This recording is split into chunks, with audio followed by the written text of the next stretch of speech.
Assalamualaikum warahmatullahi wabarakatuh. Salam sejahtera untuk kita semua, teman-teman dari sahabat FKUB. Kali ini kita kembali ke podcastnya FKUB, Podcast Kerukunan. Narasumber kita hari ini adalah Bapak Dr. Zulhadi LC.MA. Beliau sudah hadir bersama kita di sini. Apa kabarnya, Ustaz? Alhamdulillah, baik. Sehat, Ustaz ya? Alhamdulillah. Ustaz ini semangat bugar terus. Mudah-mudahan nanti kita tanya rahasia kesehatannya apa. Saya selalu berjumpa dengan Ustadz ini memang agak grogi saya sebenarnya. Saya takut ditanyai masalah lain sama Ustadz. Baik teman-teman, tema kita masih sama. Kita akan bicara tentang seputar peran tokoh agama untuk menjaga atau mewujudkan medan yang toleran dan kondusif, Ustadz. Itu tema kita pada hari ini. Kira-kira Ustadz, bagaimana menurut pandangan Ustadz tentang peran tokoh agama, Ustadz sendiri sebagai tokoh agama, tokoh masyarakat di wilayah Ustadz, perannya lah untuk menjaga toleransi dan kondusivitas Kota Medan. Baik, bismillah, alhamdulillah, wassalatu wassalamu ala rasulillah. Untuk menjaga toleransi sebenarnya adalah tugas kita semua. Tidak hanya tokoh-tokoh agama saja, juga masyarakat, para aparat, dan semua elemen masyarakat harus bisa menjaga toleransi tersebut. Namun bila kita membatasi peran tokoh agama, maka sebenarnya tokoh agama itu juga berada pada lingkup yang luas juga. Dia tokoh agama tapi dia aparat. Dia tokoh agama, dia juga pejabat. Dia tokoh agama, ya mungkin dia ustadz, mungkin dia pendeta, mungkin dia pastor, dan segala macam. Jadi bila dia memiliki sisi lain dari potensi yang dia miliki, itu akan lebih kuat lagi dalam menjaga kerukunan itu. Tapi kalau tokoh agamanya hanya sebatas ustadz, ya tentu dia hanya bisa menyampaikan secara lisan, menyampaikan substansi-substansi keagamaan, tapi dia tidak punya potensi lain untuk bisa menjalankan kerukunan itu dengan semestinya. Man ra'a minkum munkaran falyughayyirhu biyadihi. Siapa yang melihat sebuah kemungkaran, maka hendaklah dia merubah dengan tangannya. Artinya dengan kemampuannya, dengan kekuasaannya, dengan jabatannya. Maka dalam konteks kerukunan, siapa yang merusak kerukunan, maka dia harus bisa untuk mengatasinya dengan kekuasaan yang dia miliki. Dan dengan kekuasaan yang dia miliki, dia harus bisa menjaga kerukunan itu. Bukan sebaliknya, dengan potensi yang dia miliki, dia malah merusak kerukunan itu. Dan barang siapa yang tidak sanggup, maka hendaklah dia merubah dengan lisannya. Nah, maka para ustaz, mungkin para tokoh-tokoh agama lebih banyak berada pada ranah ini. Nah, maka dengan kata-kata hikmah, dengan himbauan dan sebagainya, agar masyarakat bisa terjaga kerukunannya, bukan malah memprovokasi sana-sini dan sebagainya. Jadi sebagai tokoh agama ada paling tidak 3 peran yang harus dia lakukan sebagai pemimpin. Dia harus bisa memimpin di garda terdepan untuk kerukunan itu tadi. Kemudian sebagai perantara antara misalnya antara 2 kelompok yang berbeda, antara satu dengan yang lainnya, dia harus bisa menjadi mediator, memediasi kalau terjadi sebuah permasalahan dan sebagainya, bukan malah mengadu domba. Itu tidak baik bagi seorang tokoh agama. Kemudian adalah sebagai motivator tentunya, memotivasi bahwasanya kerukunan itu adalah fitrah kita semua. Maka apabila kita merusak kerukunan, berarti kita merusak fitrah kita sebagai manusia. Ya, mendamaikan sekali teman-teman. Saya sampai terhanyut saya mendengarnya. Tapi teman-teman harus dengar bahwa ya rukun itu adalah fitrah kita semua. Fitrah kalau sudah fitrah namanya, sudah bawaan diri ya, dari lahir. Teman-teman harus lihat itu sebagai sifat bawaan dari kita sendiri. Makanya jangan rusak gitu ya. Ustadz, langkah strategis, Ustadz, langkah strategis untuk menjaga harmoni di tengah-tengah kota Medan. Seperti yang Ustadz tahu, kita mungkin punya budaya yang sedikit lebih tegas atau dalam tanda kutip keras, gitu, Ustadz. Bagaimana menurut Ustadz langkah strategis lah untuk menjaga kerukunan dan harmoni di kota Medan? Ya, kerukunan merupakan fitrah ya. Berarti ini masalah universal. Jadi lintas agama, lintas budaya, semua orang membutuhkannya. Maka banyak teori untuk bisa menjaga kerukunan, banyak jalan, banyak cara. Namun kadang kita tidak inginkan malah cara-cara yang terjadi adalah yang kontraproduktif. Misalnya kita berupaya untuk menjaga kerukunan, tetapi yang terjadi sebaliknya. Kenapa itu bisa terjadi? Biasanya ketidakadilan. Jadi kita berbicara kerukunan, kita harus berbicara apa yang bisa merusak kerukunan itu. Yaitu satu kata kunci adalah ketidakadilan. Maka untuk menjaga kerukunan bersama kita berlaku adil. Ya, adil itu satu yang luas. Kalau pada terminologi bahasa Indonesia mengatakan adil itu adalah menempatkan sesuatu pada tempatnya. Tapi kalau terminologi bisa pendekatan bahasa Arab, adil itu ya lurus, tidak bengkok dan memberikan hak sepenuhnya kepada orang yang berhak dan mengambil hak kita sebatas hak yang kita miliki. Jadi kenapa terjadi ketidakrukunan? Biasanya kita mengambil yang bukan hak kita dan menghalangi orang mengambil haknya. Betapa ketidakrukunan itu permasalahannya bukan masalah agama sering terjadi, tapi masalah ketidakadilan.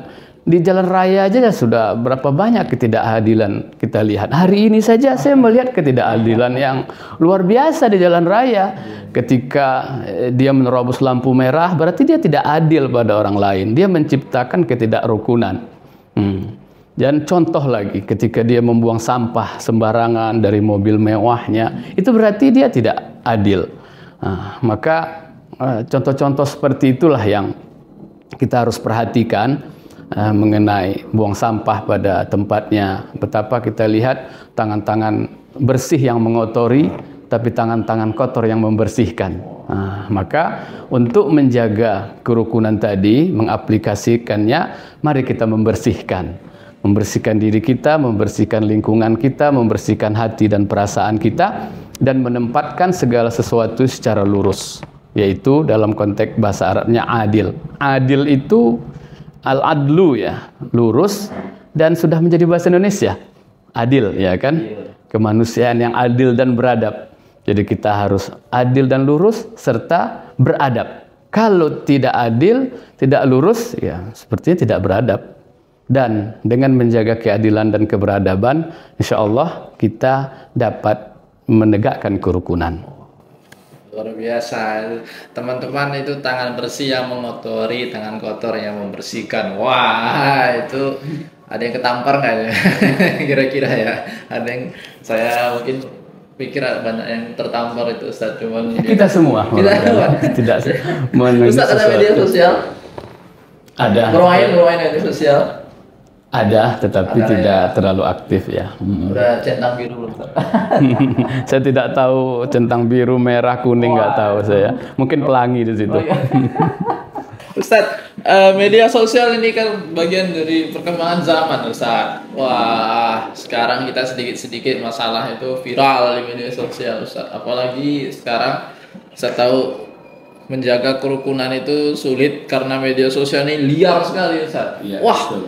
Masyarakat itu potong sedikit video itu upload, potong sedikit upload, padahal secara utuh dia video itu tidak seperti itu. Tapi menurut Ustaz bagaimana? Memang kita agak nakal sedikit, Ustaz, di situ. Mungkin mencari viral atau apa. Satu kata yang harus kita sampaikan, jauhi hoax ya. Hoax ya, kita jauhi. Kemudian kita harus bisa memfilter ya. Dengan kemampuan kita memfilter dari informasi yang ada, maka insya Allah kerukunan itu akan terjaga. Tapi kalau kita terprovokasi dari orang-orang yang sengaja atau tidak, ya maka yang tercipta malah sebaliknya, kontraproduktif, kita rusuh antara satu kita dengan yang lainnya. Ada yang sengaja, namun ada juga yang tidak sengaja. Hanya share, mengirim sana, mengirim sini, ya. Padahal yang dikirimnya itu ketidakbenaran. Dan itu berpotensi merusak kerukunan. Itu banyak terjadi di grup WhatsApp keluarga, Ustaz. Grup WhatsApp keluarga itu share saja, tapi nggak tahu kita itu benar atau salah. Wah, itu bahkan dari 10 grup kita, satu berita yang sama. Itu kan mubazir, ya kan? Terkadang berita itu nggak benar ya, Ustaz. Nggak benar pula. Itu maka memang kejahatan itu kan ya muncul dari situ kan, Ustaz. Akhirnya banyak pencurian data itu yang kalau kita klik dia langsung masuk, dia hack itu handphone kita, rekening kita semua dia baca, dia ambil kan dari situ, Ustaz. Undangan digital gitu-gitu. Download ini, wah itu berbahaya memang. Apalagi di tengah kerukunan kita ini begitu, Ustaz. Kadang-kadang orang menyebarkan berita hoax itu tentang di sana ada orang yang rusuh di masjid atau rusuh di gereja disebab, padahal tidak. Sesungguhnya mungkin sedang di rumah ibadah itu, di gereja atau di masjid lagi ada pembagian sembako, Ustaz. Dipoto nampak rusuh-rusuh lah, dikirim, wah ini lagi rusuh nih ini. Tidak seperti itu kenyataannya, Ustaz. Tapi media sosial membuat masyarakat tuh kadang-kadang berpikir pendek, Ustaz. Tidak mencari tahu berita aslinya tentang apa sebenarnya yang terjadi gitu, Ustaz. Sulit lah kita untuk itu, Ustaz. Terakhir ini, menurut Ustaz, kesan dan pesan dari Ustaz sendiri untuk para pemuda di Kota Medan atau seluruh masyarakat lah di Kota Medan.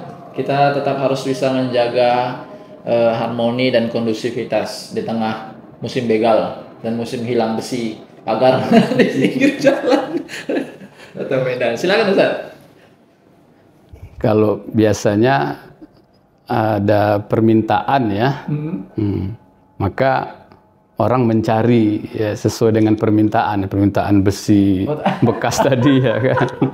Dan itu terjadi, pagar rumah, besi-besi yang ada itu kena jembatan. Nah, jadi memang permasalahannya luas. Hanya saja kita harus dapat membatasi konteks kita saja.